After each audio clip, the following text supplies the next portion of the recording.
Hello, Dr. Shaw here, and welcome to another episode of Teaching Humanity Remotely. Today I want to talk to you, and before I do, I want to say something. When I was a teacher, I was always amazed how some teachers would just throw so much at students, so much fluff, as if they were always learning something new, maybe 10 things a day, but so superficially and with no depth.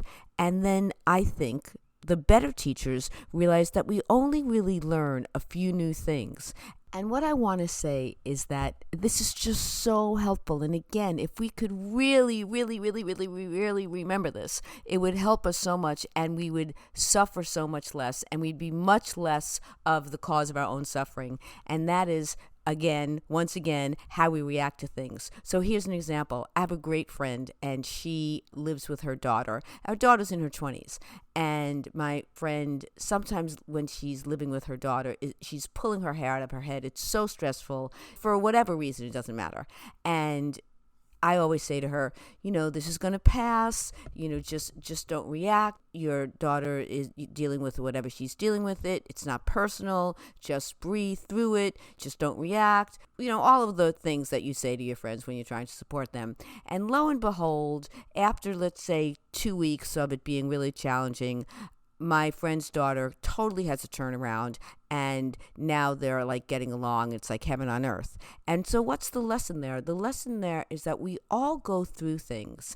And when we are individually going through something and we're in the presence of other people because we live together, because we're family, because we're friends, whatever it is, we can put our stuff that we're going through on the other people. Now, in friendships, we often don't do that. And that's why friendships are relationships that could be more fulfilling and kind of easier because we only see our friends when we want to. We're not living together. We might put on our best face, or we're so close that we can even put on our worst face, but because we're not putting it on the other person, they can just support us through it. But when we live with somebody, it's hard to always have your best face on. And so the other person's job is to make sure that they don't take it on.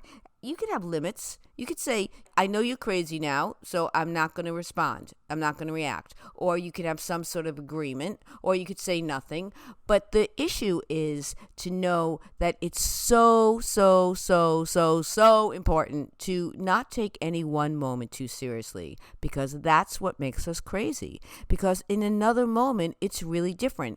Even if you hear that you have a horrible health issue from the doctors, it's brand new. If you hear that as a death sentence, if that's that first moment you hear it as a death sentence, it may become that because that's what we're going to be thinking about and focused on. But if we hear horrible news as a healing sentence, it may become that.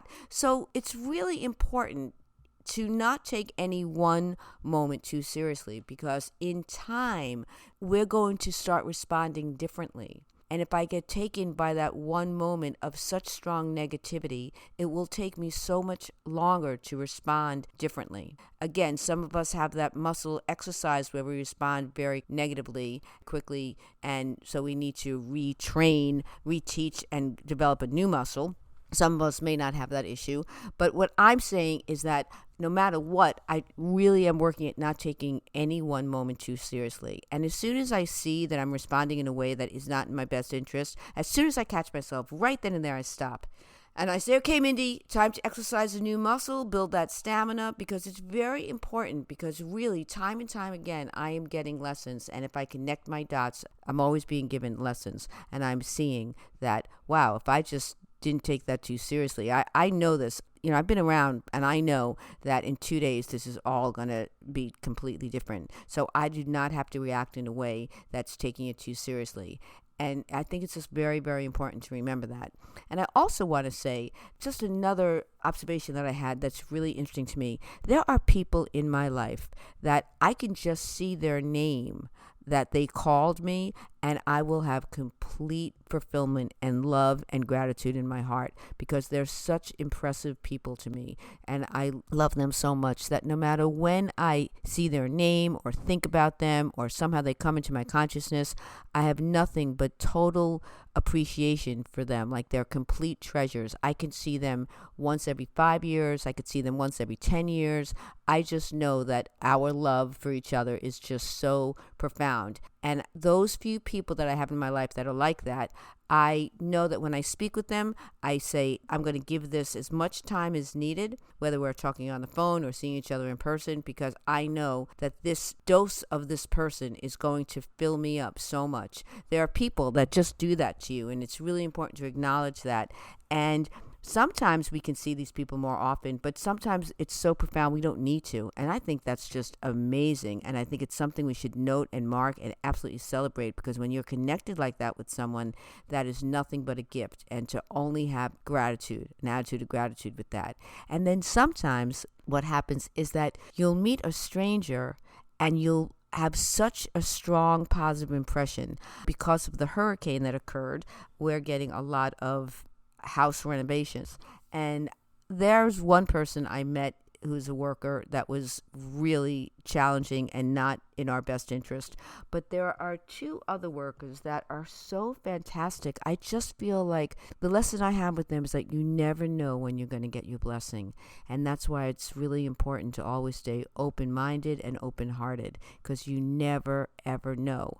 But when it comes, it's as clear as the day is long. And that's really beautiful. So I wanted to say, I feel like in this podcast, there's a lot to uncover. And one is to not overreact, because in one moment it's going to pass, and I have enough experience where I know that. And the other is to celebrate those connections that you have that are just a godsend, and then be open to those new little connections that you get.